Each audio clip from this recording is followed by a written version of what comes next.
He mocked his pregnant wife in front of his mistress, thinking she was weak. But when the judge asked her to state her job title and she said CEO, the entire courtroom froze. This is a story of betrayal, heartbreak, and a woman's powerful rise from humiliation to triumph. You won't believe how it ends. Where are you watching from? Let us know in the comments. And don't forget to subscribe for more unforgettable true life stories. I always thought betrayal would come like a thief in the night, quiet, creeping. But for me, it came under a chandelier. I remember the weight of the gift box in my hand. Just a small white ribbon wrapped around a velvet container, and inside it, the tiny baby booties I had bought that morning. I had even tucked the pregnancy test inside, double lines clear as daylight. I was going to surprise Mitchell the way I had always imagined, sweet, simple, intimate. A moment we both remember forever. We were at home then. I was sitting by the kitchen table in our Chicago brownstone, watching the clock, feeling the flutters in my stomach. Not the baby yet, just nerves. Mitchell walked in a little past 8, ranting about how the valet scratched his car and how the bartender at his meeting poured his scotch too weak. He didn't even kiss me hello. Just tossed his keys on the counter and headed straight for the fridge. "Mitchell," I said softly, standing up, trying to gather the courage. "I have something for you." He turned annoyed. "Can it wait? I'm starving." "It's kind of important."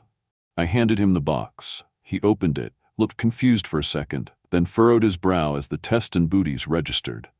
There was a beat, just one moment where I thought maybe he'd light up, maybe he'd wrap me in his arms. Maybe he'd say something like, "We're having a baby?" Instead, he muttered, "You should have told me you were late." I laughed softly, thinking he was joking, but he wasn't. He looked tired, irritated, like I just handed him a bill instead of the future. "I mean, Eleanor, do we even have the finances for a kid right now? You know my deals are in transition, and you're still at that mid-level position, right?" That's when I felt the first sting, a hot prickling shame that flushed my chest and cheeks. "I just thought you'd be happy," I said, my voice small. "Look, it's not that I'm not happy," he lied quickly. "I'm just being practical." That night, I curled up in bed alone. Mitchell fell asleep in the guest room after spending 2 hours on the phone with his business partners. At least that's what he told me. I stared at the ceiling, hand on my belly, wondering how something so beautiful could be met with so little warmth. Days passed. Mitchell grew colder. He came home later. He answered fewer questions. His phone buzzed constantly, and when I asked who it was, he just mumbled something about investors or Vanessa from the marketing side. But Vanessa wasn't someone I'd ever heard of. Not from the guys at his office, not from his LinkedIn, not from the stories he usually told. And when I pressed, even gently, he'd bite back. "You don't need to be in every corner of my life," he snapped once, grabbing his coat. "You're already hormonal enough." I tried to brush it off. I told myself it was just stress. I focused on my job, on the campaign deadlines at Westlake Media, on the tiny little body growing inside me. I went to prenatal appointments alone. I cried into my pillow quietly at night. But I still believed, somewhere deep inside, that he'd come around. That we'd sit together and pick names, talk about strollers and preschools, and laugh about how overwhelmed we were. But then came that night. Mitchell told me he had a late dinner meeting with a tech investor at Lumiere Lounge. Something about crypto and early buy-ins. I didn't question him, not at first, but something in me just stirred. I waited. Midnight came, then 1 a.m., then 2. I finally fell asleep with my phone clutched in hand. The next morning, I did laundry. I found a receipt in his blazer pocket. Lumiere Lounge, 2 guests, $286. The date? Last night? And the name on the reservation? Vanessa Hale. I sat on the edge of the bed, staring at that slip of paper like it was evidence from a crime scene. And in many ways it was. The lipstick stain on the collar, the sudden shift in his gaze every time I brought up the future. It all came into focus. My husband was cheating on me, while I carried our child. I didn't confront him right away. I waited, I watched, and I planned. A week later, I got an invitation through Mitchell's assistant to attend a charity gala at the Four Seasons. It was the kind of high society event I used to love. Black tie, silent auctions, handshakes over champagne. But this time, I dressed with purpose. I wore my black satin dress, the one that flattered my swelling belly. I wanted to be seen. not as a scorned woman, but as a dignified one. When I arrived, the lights were glittering. Laughter echoed across the ballroom, and there in the corner near the wine tower I saw him, Mitchell, standing far too close to Vanessa. Her hand was on his chest. His arm hovered near her waist. I walked over calmly. Vanessa noticed me first. She smiled, a predator in pearls. "Well, look who's here," she said. "This must be the wife." Mitchell turned, eyes narrowing. "Eleanor," he said, "don't make a scene." I blinked. "Make a scene?" I echoed. He raised his voice slightly, like he wanted others to hear. "She's pregnant, sure, but let's be honest. Her salary can barely support a goldfish, let alone a kid." They laughed. Together.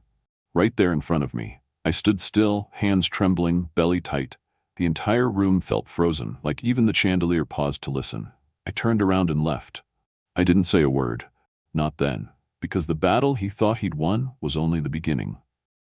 Outside the hotel, I flagged down a cab with tears streaking my face. But they weren't just tears of sadness. They were tears of awakening. That was the moment I stopped loving Mitchell Brooks. And that was the moment I decided I would never ever let my child see me broken. Only rising. The days that followed were strangely quiet.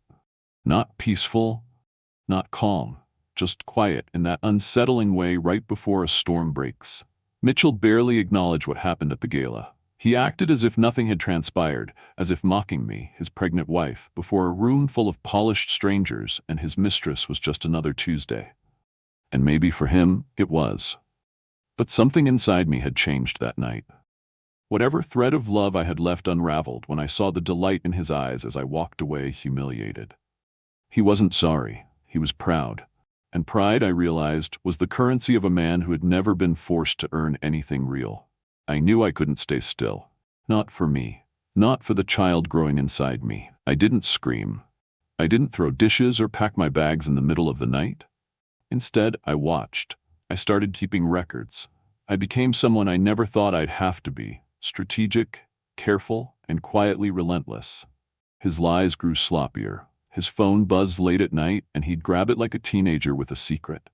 Once, while folding laundry, I found a platinum receipt from a boutique jewelry store. I hadn't received a gift from Mitchell since our 3rd anniversary. When I asked about it, he didn't even bother to lie well.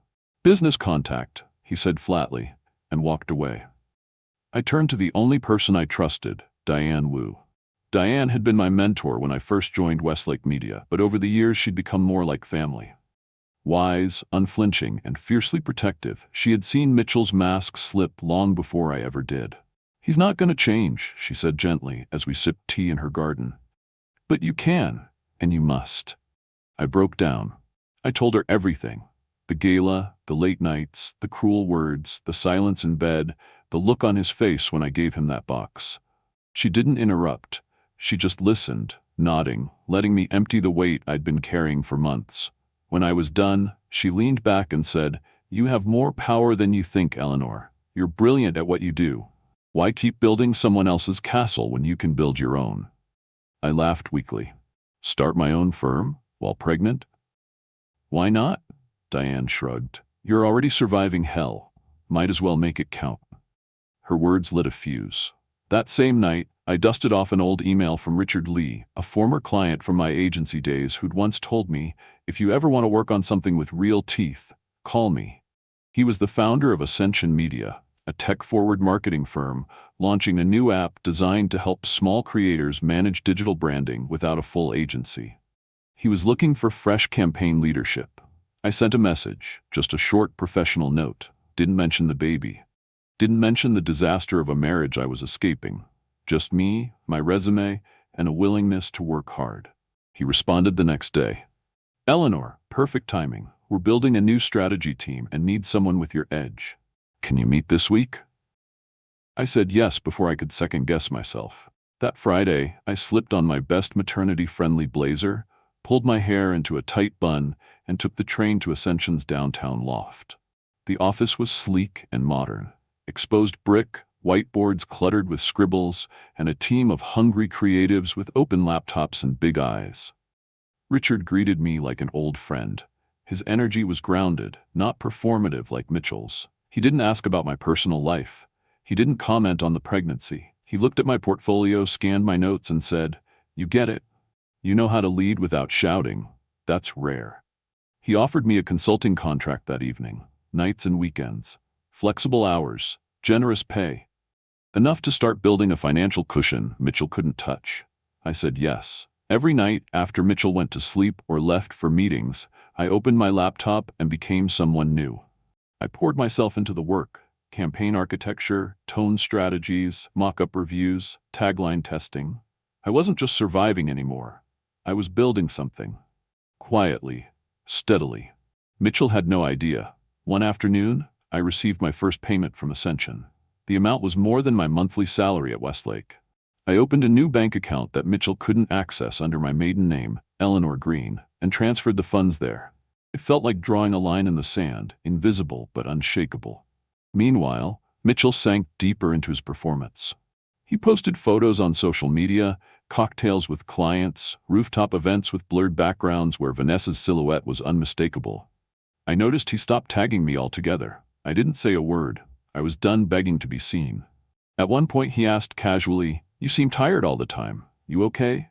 I smiled, sipping my tea. "Just busy. New responsibilities at work."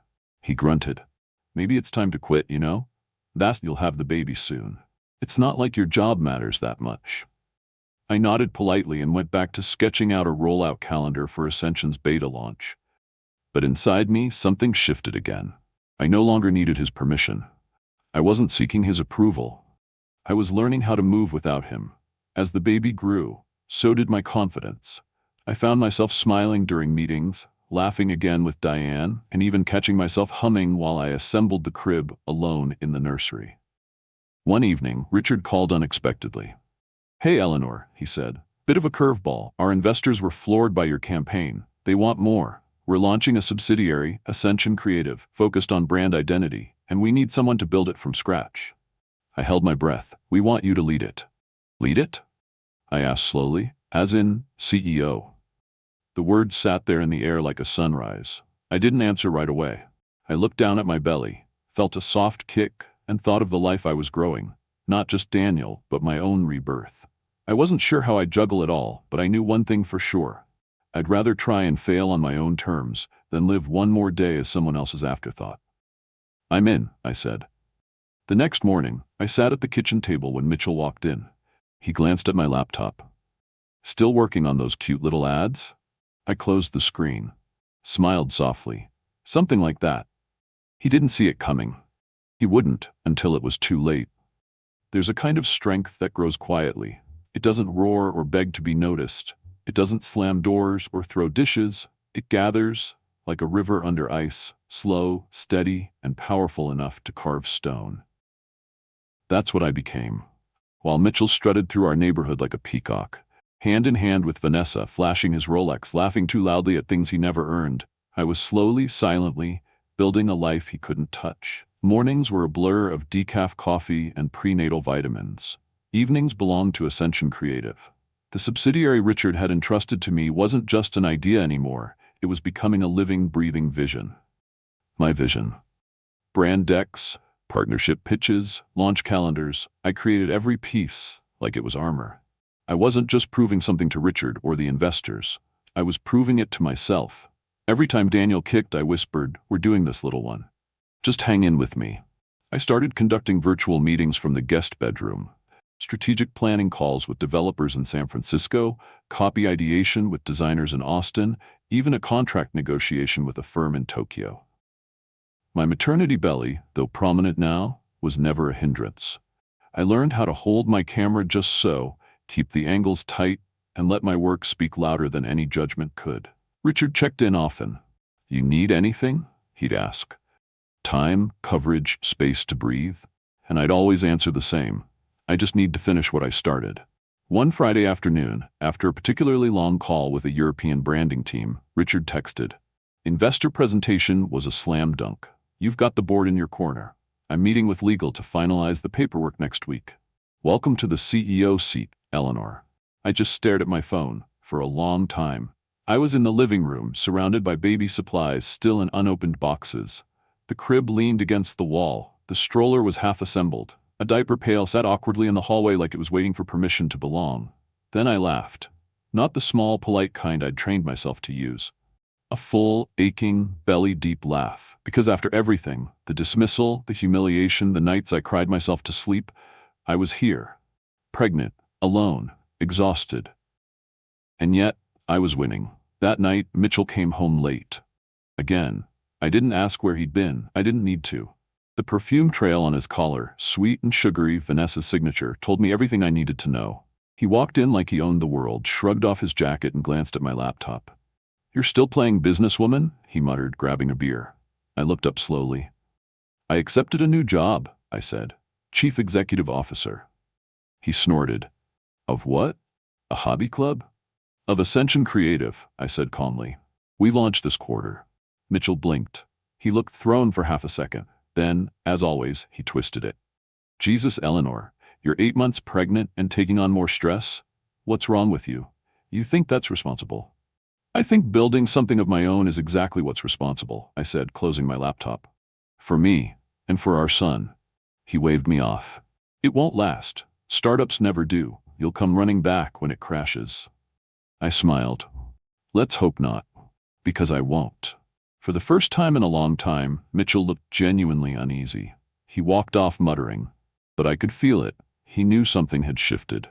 He wasn't talking to the scared, trembling woman who had begged for his attention weeks ago. He was talking to someone he didn't recognize. The next few weeks were a whirlwind. My days at Ascension became more demanding as the launch neared. My nights were filled with baby preparations, packing bags, and assembling the nursery, alone. I didn't ask for help. I didn't want to. Each task was a declaration. I can do this without him. But not everything was smooth. Some nights the contractions would start early. Not labor, but the tight, warning kind. My OB, Dr. Rosen, warned me, "You're under too much pressure. You need to reduce stress, Eleanor. This baby needs calm." I nodded, but I didn't know what calm felt like anymore. Then one night, around 2 a.m., I was jolted awake by a banging noise downstairs. I thought maybe it was an intruder. I grabbed my phone, heart racing, only to find Mitchell slamming cabinets in the kitchen, half drunk and grumbling. "Vanessa says I don't appreciate her," he was saying into his phone. "You believe that?" I watched from the staircase, hand on my belly, pulse thudding in my ears. He didn't even see me. When he finally hung up, I asked softly, "You okay?" He turned, startled, then scowled. "Why are you standing there like that?" "Because you're scaring me," I said honestly. "And this isn't safe, for me or for Daniel." He rolled his eyes. "You've always been dramatic. I have one drink and suddenly I'm a threat?" "You're angry," I said, "and you're unpredictable." He stepped toward me, just a half step, but it was enough to send a jolt through me. I backed up. He didn't follow. "You think you're better than me now?" he sneered. "With your little CEO title?" "I think I'm done being afraid of you," I whispered. He scoffed, snatched his coat, and stormed out. As the door slammed, I collapsed onto the stairs and cried. Not from fear this time, but from sheer exhaustion. From being strong for too long, from holding everything together while he tore it apart. The next morning, I met Diane at the park. The leaves were changing and the sky was clear. She brought tea and a bagel I couldn't eat. I told her everything. "Gloria Mendez," she said. "She's the best divorce attorney in the city, quiet, lethal, and very kind. Call her." "I don't know if I'm ready," I admitted. "Eleanor," she said, taking my hand. "You're already doing everything alone. You might as well do it free." Later that day, I called Gloria. She answered on the second ring. "Miss Brooks," she said, "tell me everything." And I did. I told her about the affair, the public embarrassment, the emotional cruelty, the silence, the disregard.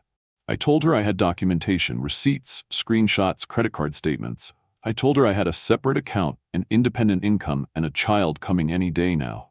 When I was done, she said, "You've already done the hard part. Now let's protect what you've built." She scheduled our first legal filing for the following week. I looked at my reflection that night in the bathroom mirror, eyes tired, hair undone, belly full of life, and whispered, "You're not surviving anymore. You're fighting." And this time I wasn't fighting to be loved. I was fighting to be free. The morning I signed the official divorce petition, the sky outside was heavy with gray. Not dramatic storm cloud gray, just flat, dull, lifeless, as if the world itself had grown tired of pretending everything was fine. I stood at the kitchen counter with a pen in one hand and Gloria Mendez's folder in the other. My thumb hovered over the dotted line. For a moment, I hesitated. Not because I had doubts, but because I was closing a chapter that had once been everything I believed in. Then I signed. My name, Eleanor Green, not Brooks. I had already dropped his last name from all my accounts, documents, and online profiles. It felt like shedding an old coat that had long since stopped keeping me warm. Gloria was efficient and firm. This will be filed this week. After that, we'll proceed with the custody hearing. I suggest you start packing, Eleanor. Quietly. We don't want to give him a reason to escalate. I nodded. I had already begun. Each evening after Mitchell left, usually around 6 p.m., always with some vague excuse, I packed one box. Only one. Just enough to not draw suspicion. Baby clothes. My grandmother's dishes. Framed pictures I still loved, even if the memories behind them had faded into something else. I marked them as storage and stashed them in the garage. It felt like stealing pieces of my own life from under the nose of the man who had buried me in it. Diane came over that Saturday afternoon with takeout and a set of extra-large moving bins. She didn't ask if I was ready. She just rolled up her sleeves. "You're almost there," she said, patting my shoulder. "Don't slow down now." We spent hours dismantling the nursery together. Folding onesies, labeling bottles, wrapping fragile mobiles in old towels. At one point, she picked up a hand-painted wooden sign that read "Dream Big, Little One," and smiled. "You're doing more than dreaming, Eleanor. You're changing everything." That night, as I rested my back against the headboard with my swollen belly cradled by a pillow, Mitchell came home drunk. Again. He stumbled in, dropped his keys on the floor, and kicked off his shoes with none of the grace he used to fake in public. I smelled the scotch before I even saw his face. "Vanessa left," he slurred. I looked up from my phone, but said nothing. "She says I'm emotionally unavailable," he scoffed. "Can you believe that?" I kept my voice steady. "You are." He blinked at me. "You think you're better than me now, huh? With your secret little job and your files and your boxes." My heart stopped for a moment. "What boxes?" he sneered. "You think I'm blind? I saw the garage, Eleanor. You planning a getaway?" I closed my eyes just briefly. "I'm planning a life without chaos." He stepped toward me, slow and heavy. "You think you can take everything from me?" I stood up, protective hand resting on my belly. "I'm not taking anything. I'm reclaiming what's mine." He laughed bitterly. "Reclaiming? You're carrying my child." "Your child?" I snapped, the restraint finally cracking. "You haven't gone to one doctor's appointment. You haven't lifted a finger for the nursery. You haven't even touched me since I told you I was pregnant. You may have contributed to his DNA, Mitchell, but you've done nothing to earn the title of father." He stared at me for a long time, jaw clenched, chest rising and falling. Then, without another word, he stormed out. I didn't sleep that night. The next morning, I met with Gloria in her office. I told her everything, the confrontation, the drinking, the threat. She leaned forward and said, "We're filing for a restraining order." "But I'm still in the house," I said. "Not for long," she replied. "I have a condo you can rent short-term, fully furnished, quiet, close to your hospital and close to your new office. It'll give you time to prepare for the hearing." That afternoon, I packed in earnest. No more hiding, no more one box at a time. I called Diane and she arrived within the hour. We loaded everything into her SUV and mine. I left the wedding album. I left the china set Mitchell's mother had given us. I even left the house keys on the kitchen counter with a simple note: "This house was never a home. I'm not running, I'm moving on." By dusk, I was in the new condo. It was smaller, quieter, sunlit. I stood in the center of the living room and let out a breath I didn't realize I had been holding for months. Daniel kicked inside me, almost like he was applauding. I smiled. In the following days, I found a rhythm. Mornings were for prenatal yoga and oatmeal with cinnamon. Afternoons for Zoom meetings, creative reviews, and pitching campaigns to partners who now called me boss. Evenings were for nesting, folding baby clothes, reading books about birth and single motherhood, sipping tea while Daniel shifted and stretched inside me. Mitchell texted once, just after midnight a week later, "Where the hell are you? You can't just disappear." I didn't respond. I sent the screenshot to Gloria. He followed up with a call 2 days after that. I let it ring, then again the next day. This time he left a voicemail. You think you can just leave and cut me out? I'll see you in court, Eleanor. You'll regret this. Gloria was unshaken. He's bluffing, but we'll be ready. We began compiling evidence: his neglect, his drinking, the emotional abuse, the financial irregularities, every screenshot, every receipt, every post he made with Vanessa, even the one where he hashtagged freedom while I was in my third trimester. Gloria built a timeline, tight and detailed. She said judges didn't want drama, they wanted facts. And we had plenty. Then came the envelope, hand-delivered by a courier in a navy suit. Inside, a legal response from Mitchell's attorney, a man named Bradley Cutler. Young, expensive, and smug by reputation, he was contesting custody, full custody. He's trying to look like the victim, Gloria said. He'll argue that you're unstable, distracted by your career, emotionally reactive. I laughed bitterly. He's never even seen the baby, not once. I know, she said, and now so will the court. That night, I sat on the edge of the crib in the condo's small nursery. I traced my fingers across the quilt I'd bought at a local market, soft and patterned with tiny stars. I'm not scared of him anymore, I whispered to Daniel. But I am tired. So tired.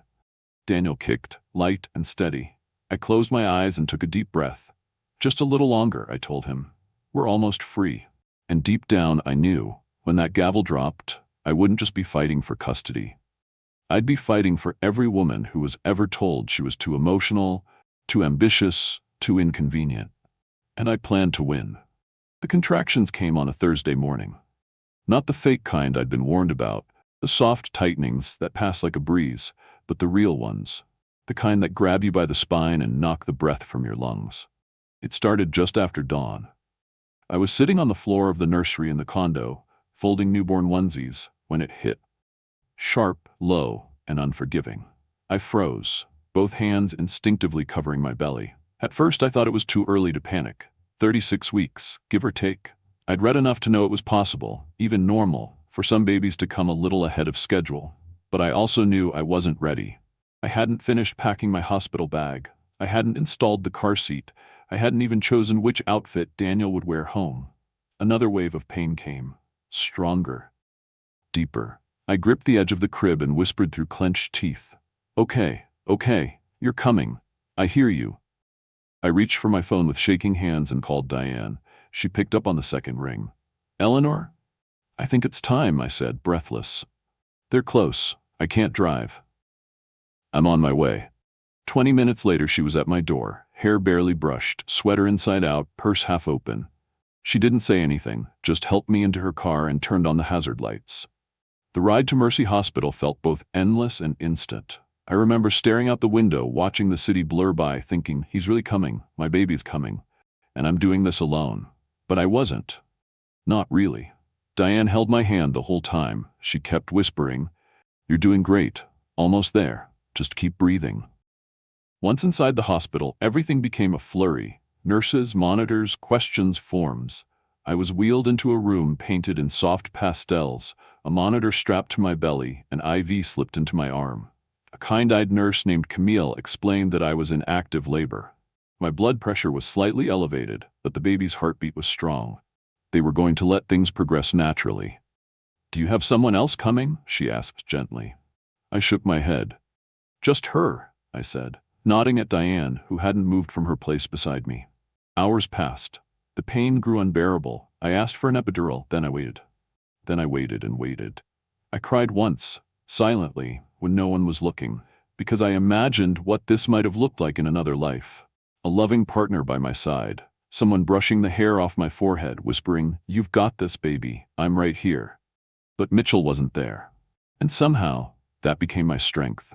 By the time I was ready to push, my body felt like it was made of fire and concrete. Every muscle strained, every breath shook. And then just like that, after one final cry, one last push, he was here. Daniel. His cry filled the room like a trumpet blast. Fierce, clear, alive. They laid him on my chest, warm and slippery, his tiny fists balled up against his chest. I looked down at him and felt something I couldn't describe. Something ancient, sacred, unshakable. "I've got you now," I whispered, "and I'll never let you go." He was perfect. Early, yes, but strong. The doctors took him briefly for observation in the NICU just to be sure, but told me he was breathing on his own. No tubes, no interventions, just a few days of monitoring to play it safe. Diane stayed by my side the whole time. She took photos, she held my hand, she cried quietly when Daniel opened his eyes for the first time. As for Mitchell, nothing. No phone call, no visit, not even a text. Later, Diane told me she had called him, once. Just after Daniel was born. He picked up, she said, her voice tight with contempt. I told him you were at mercy, that you were in labor. You know what he said? I looked at her. He said, she probably just wants attention. Tell her I'll stop by if I can. Then he hung up. I didn't reply. I didn't have the words for the cold rage that settled in my chest. After a few days, Daniel and I were cleared to go home. Diane helped me install the car seat. The nurse wheeled us to the curb under a sunlit sky, and for the first time in months, I felt something close to peace. Back at the condo, I laid Daniel in the bassinet and watched him sleep, his tiny chest rising and falling. I should have felt terrified. I was a new mother, alone, running a company, still bracing for a court battle, but instead I felt rooted, grounded, present. That night, as I sat rocking Daniel in the glider by the window, my phone buzzed. It was Gloria. I know you're recovering, she said gently, but Mitchell's attorney has filed an emergency petition. They're demanding a court date as soon as possible. On what grounds? I asked, already knowing the answer. He claims you're emotionally unstable, that you're unfit to care for an infant. He's asking for primary custody, citing your work schedule and alleged postpartum challenges. I laughed. It wasn't funny, but I laughed anyway. Let them try, I said. I've documented everything. And we'll use it, Gloria replied firmly. But you need to rest. The hearing is in 3 weeks. That gives us time to prepare. I nodded, even though she couldn't see me. After the call ended, I looked down at Daniel. They think I'm weak, I whispered. But they don't know who they're dealing with. In the days that followed, I did what I'd always done. I worked. I held meetings from the nursery, bouncing Daniel in one arm and presenting brand strategies with the other. I filed legal documents between feedings. I built pitch decks while Daniel napped. Each small victory felt like reclaiming a piece of myself. Mitchell, of course, made no attempt to visit. He posted a photo of himself in Napa Valley with some caption about freedom and new chapters. Vanessa was nowhere to be seen. Rumors swirled. Apparently, she'd moved out. There were whispers of a broken engagement and a heated fight in a restaurant. I didn't care. It was no longer my story. What mattered now was the one I was writing, with Daniel as my first chapter. Late one night, Daniel woke up crying. I cradled him in my arms, pacing the room in soft circles. Outside, the city lights blinked like distant stars. The world kept spinning, and I kept moving forward. Stronger, wiser, unshakably whole. 3 weeks after Daniel's birth, I stood outside the Cook County Courthouse, staring up at the limestone facade as if it might collapse under the weight of everything it had seen. My heart was thudding like a drum in my chest, not from fear, but from the enormity of what this moment meant. The stroller handle in my hand trembled slightly, even though Daniel wasn't with me. Diane had insisted on staying home with him so I could walk into that courtroom with nothing but my truth, my presence, and my voice. Gloria met me at the entrance, impeccably dressed as always, her glasses perched low on her nose as she flipped through the thick file she'd compiled over the last month. "Are you ready?" she asked, her tone calm and grounded. I nodded. I've never been readier. Inside, everything was quieter than I expected. No shouting lawyers, no slamming gavels, just soft murmurs and the distant shuffle of papers. But the tension? You could cut it with a knife.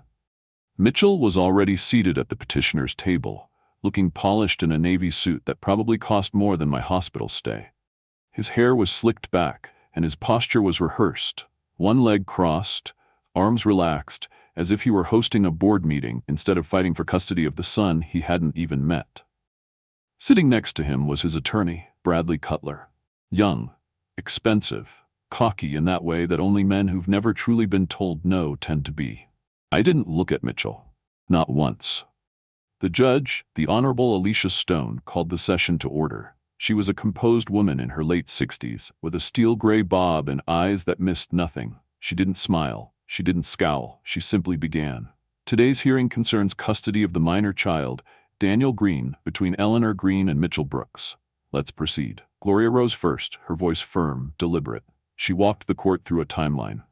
My pregnancy, Mitchell's absence, the public humiliation at the gala, his refusal to attend appointments, his absence from the hospital, the drinking, the threats. Each point was supported by documents, screenshots, photos, emails. Nothing emotional, nothing performative. Just fact after damning fact. Cutler tried to interrupt multiple times. Your Honor, we contest the narrative being painted. Your Honor, there's a mischaracterization of the father's intentions. But Judge Stone silenced him with a single raised hand. You'll have your chance, Mr. Cutler. Sit down. Then Gloria continued. Your Honor, my client is not only a competent mother, she is a full-time CEO of a successful firm, supporting herself and her child independently, without financial or emotional contribution from the father. She has never denied him access. He has simply never shown up. Then it was their turn. Cutler rose and began weaving a narrative of chaos. He described me as overwhelmed, emotionally unstable, irrationally hostile toward Mitchell. He claimed my startup role was too demanding for a new mother, that I'd been seen crying in public, as if grief were a weakness, that I hadn't allowed Mitchell to bond with his son. Mr. Brooks is ready to be a present and responsible father, he said. He has the resources, the family support, and the willingness. He simply wasn't given the opportunity. Judge Stone didn't blink. Mr. Brooks, she said, her voice cool. Do you wish to make a statement? Mitchell stood slowly, buttoned his jacket.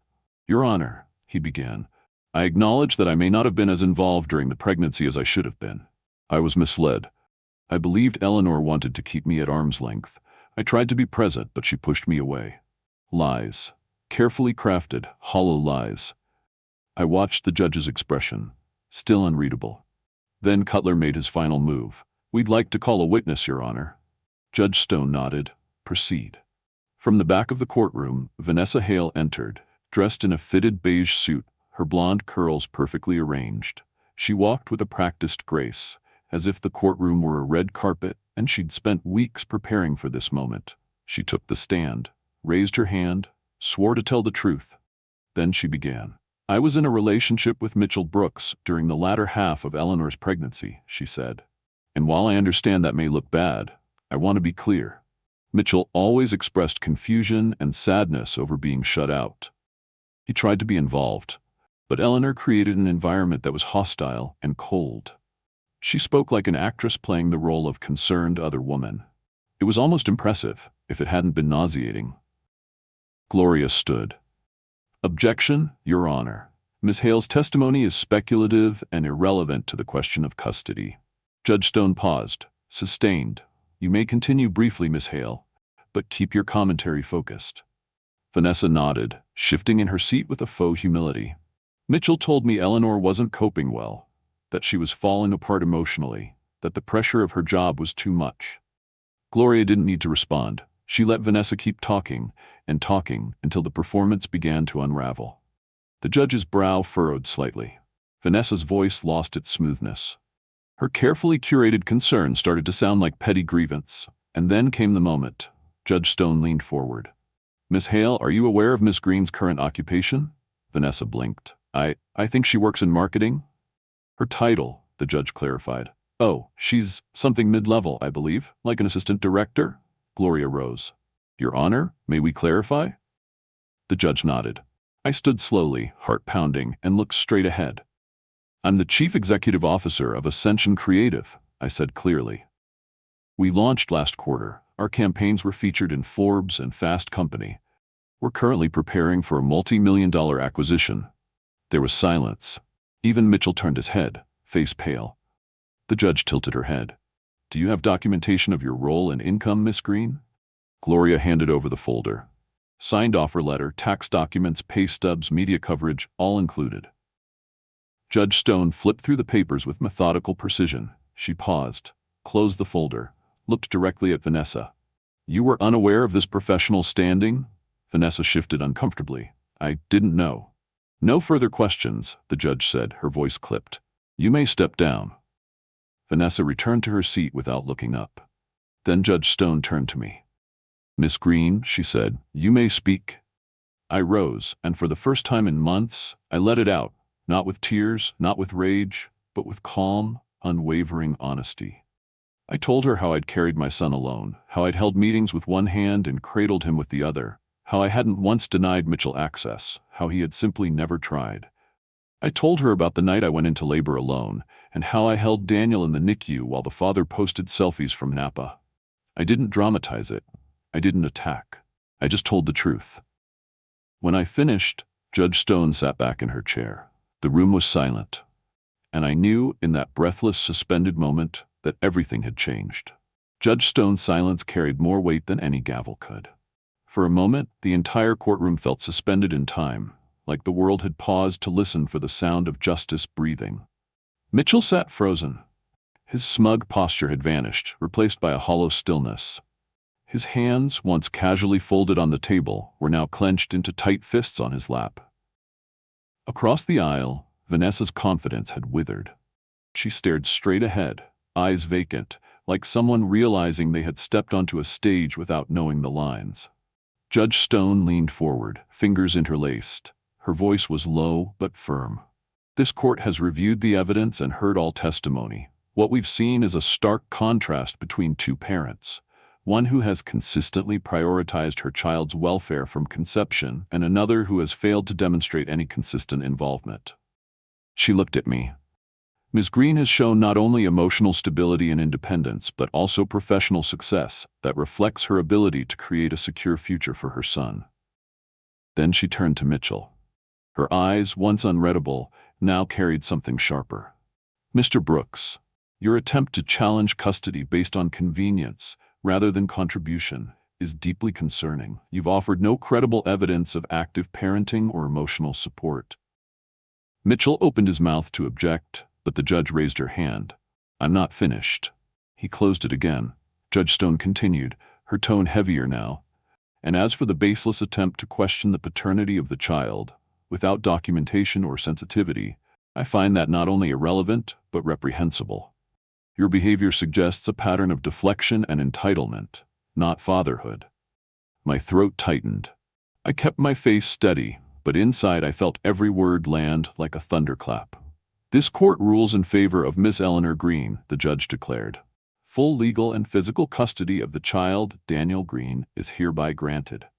Mr. Brooks will be entitled to supervised visitation according to a schedule to be arranged and approved by the court. Furthermore, he is required to contribute to child support based on current income, including half of all medical and educational expenses. I exhaled so slowly I didn't realize I'd been holding my breath. And then came the final blow. The judge narrowed her eyes just slightly and added, Miss Green retains the right to pursue further civil claims for emotional distress and financial misconduct, should she choose to do so. Mitchell jerked in his seat as if someone had struck him. The gavel fell. Case closed. For a beat, no one moved. Then Gloria touched my arm. It's done, she whispered. I nodded, blinking back the burn in my eyes. We did it. No, she said, offering a rare, small smile. You did it. Mitchell stood too fast, knocking his chair into the table. His face was crimson with disbelief and fury. Vanessa followed, pale and silent, clutching her handbag like a life raft. The two of them left without another word, disappearing into the hallway like the remnants of a storm that failed to land. Outside the courthouse, the sun had broken through the clouds. Reporters waited near the steps, tipped off by the gossip of a salacious custody battle involving a rising tech CEO and her cheating ex. Cameras clicked. Microphones were raised. I shielded my face and said nothing. Let them speculate. The truth had already spoken. Diane stood by the car, holding a single sunflower. She didn't say a word, just handed it to me and opened the passenger door. In the days that followed, Mitchell tried to claw back control. He sent messages, some laced with false regret, others with veiled threats.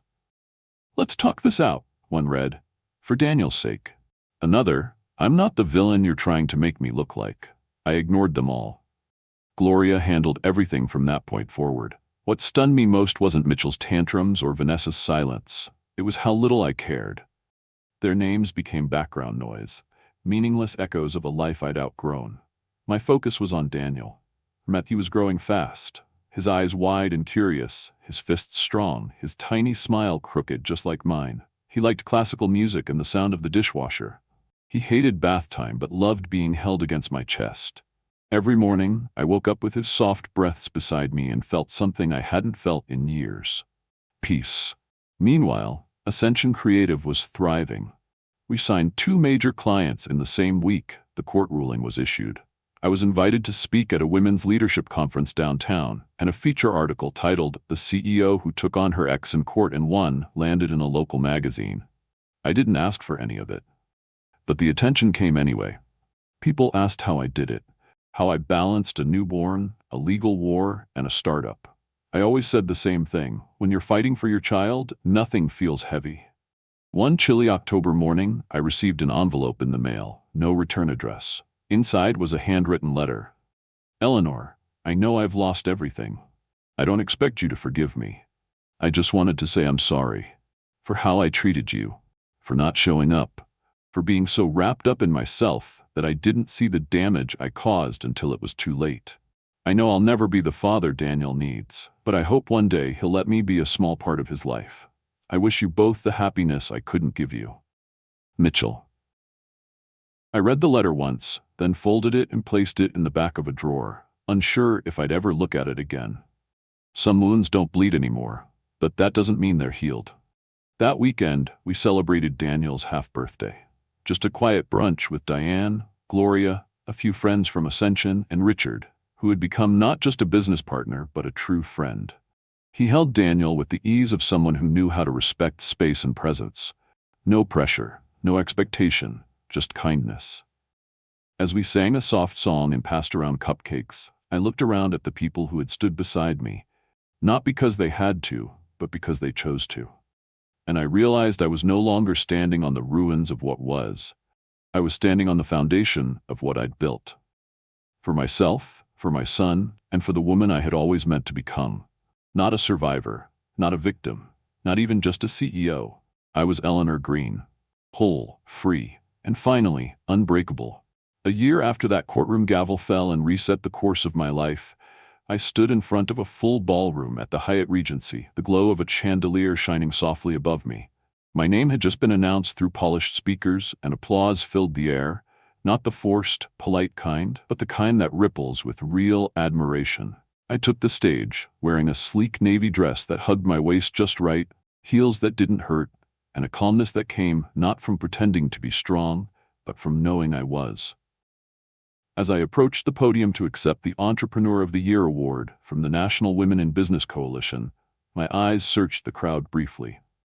Diane stood near the front, smiling wide, holding her phone up to record. Richard Lee sat beside her, clapping proudly.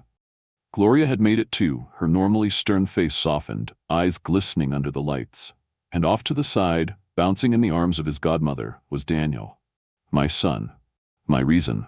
I stepped up to the microphone, looked out at the hundreds of faces before me, fellow leaders, dreamers, survivors, and took a breath. "I never imagined I'd be standing here," I began. Not because I didn't believe I had the ability, but because for a long time I believed I didn't have permission. The room was quiet, listening. I was once told I was too emotional to lead, too pregnant to be taken seriously, too ambitious for a woman, too distracted to be a mother, and yet, here I am. A pause. The silence held weight and power. I want to dedicate this to my late father, who taught me that kindness is never weakness. To my mother, who reminded me that dignity is louder than anger. To my friends, who never let me fall. And to my son, who showed me that the most powerful thing I could ever become was myself. The applause came again, this time thunderous. Later, as people mingled and cameras flashed, I slipped away for a moment and found a quiet corner of the ballroom where I could breathe. I looked out the window at the city lights beyond. The same city that had once swallowed me whole now felt like a canvas I had painted with new beginnings. Daniel found me there, toddling with unsteady steps as Diane followed close behind. He reached up with his chubby arms and I scooped him into mine, resting his cheek against my shoulder. "You did good tonight," Diane whispered, placing a hand on my back. "And not just on that stage." I smiled. I finally feel like I'm not just surviving anymore. I'm living. Back at home that evening, I tucked Daniel into bed and sat by the window in our new apartment, a high-rise overlooking the lake. The wind rustled the curtains gently, and the hum of the city below played like a lullaby. Life had settled into something I hadn't known in years: peace. My mornings began with Daniel's laughter and ended with strategy sessions, investor meetings, or planning new campaigns for clients I once could only dream of. Ascension Creative had grown rapidly, winning awards, drawing attention from Fortune 500s, and even receiving acquisition interest from a global firm. I turned it down. Not because I didn't want the money, but because I wasn't finished yet. One night, as I was reviewing mock-ups for a global campaign, a message popped up on my private email from an unfamiliar address. Subject: thank you. I opened it. It was from Vanessa Hale. The email was short. Eleanor, I watched your keynote at the WBC Gala. I just wanted to sorry for everything, for believing him, for enabling him, for playing a role in what you went through. I've started therapy, trying to make better choices. I don't expect forgiveness, but I wanted to say thank you for standing your ground. You made me take a long, hard look at myself. Wishing you and Daniel the best. I stared at the screen for a long time. I didn't feel anger. I didn't feel pity. I felt clarity. I didn't reply. Because closure isn't always a conversation. Sometimes it's just knowing you've already moved so far beyond the place you were hurt that you no longer need to turn around. Mitchell had faded into the background of my life. He saw Daniel twice a month now, supervised at a local child visitation center. His tone had changed, no longer venomous, just weary. He paid child support on time, made occasional attempts to be cordial, and once dropped off a small teddy bear at Daniel's birthday. We kept it on a shelf. Daniel never played with it. I held no hatred toward Mitchell anymore, but I had no illusion that he'd ever be more than what he had shown me. The courtroom hadn't just given me legal custody. It had freed me from the weight of expecting him to change. One weekend, Richard invited me and Daniel to a community fundraiser his company was sponsoring at a local park. There were food trucks, live music, and kids running barefoot across the lawn. Daniel giggled on the swings, cheeks pink from the sun. Richard handed me a lemonade and said, "Do you ever stop moving?" I smirked. "Not really in the job description." He paused, then said, "You know, I admire what you've built. Not just the company, but the life." It was the first time I let myself look at him as more than a colleague. His eyes held no pity, no pressure, just patience. I didn't know what we were, but I knew it was safe. Later that night, Daniel asleep in the back seat, Richard walked me to the car. He didn't ask to come up. He didn't make promises. He just said, "Call me if you ever want to grab coffee that isn't about pitch decks." And I said, "I think I'd like that." As the months rolled on, we found a rhythm. Daniel learned new words. I launched a mentorship program for single mothers in tech. Gloria was nominated to a federal judgeship. Diane began teaching storytelling classes at a community center. And Richard, well, he showed up. In little ways that mattered more than grand gestures. One evening, I was sitting on the balcony watching the sunset. Daniel on my lap, a blanket around us, the scent of jasmine from a planter nearby. And I thought about the woman I used to be. The one who stood silent while her husband belittled her. The one who sobbed quietly in a cold bedroom, praying the man she loved would look at her again.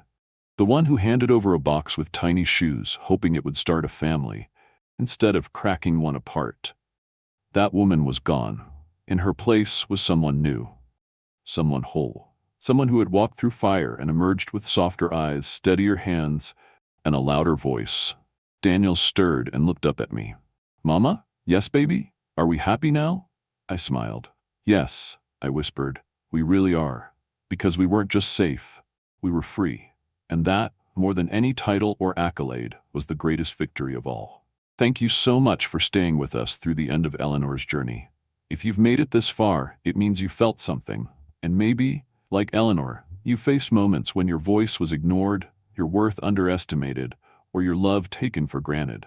This story reminds us that strength doesn't always shout, it sometimes whispers. Keep going. It teaches us that the darkest chapters can lead to the brightest rebirths, and that walking away from what hurts you isn't failure. It's freedom. Eleanor didn't just survive heartbreak and betrayal. She rose, she rebuilt, and she became the mother, the leader, and the woman she was always meant to be. Where are you watching from? We'd love to hear your story too. Every voice matters here, and if this story touched your heart, please consider subscribing to our channel. We share powerful, real-life inspired stories every week, stories of courage, healing, and transformation. Your support helps us bring hope to others who might need it most. Don't forget to like, comment, and share, because somewhere out there, someone needs to know they're not alone. We'll see you in the next story.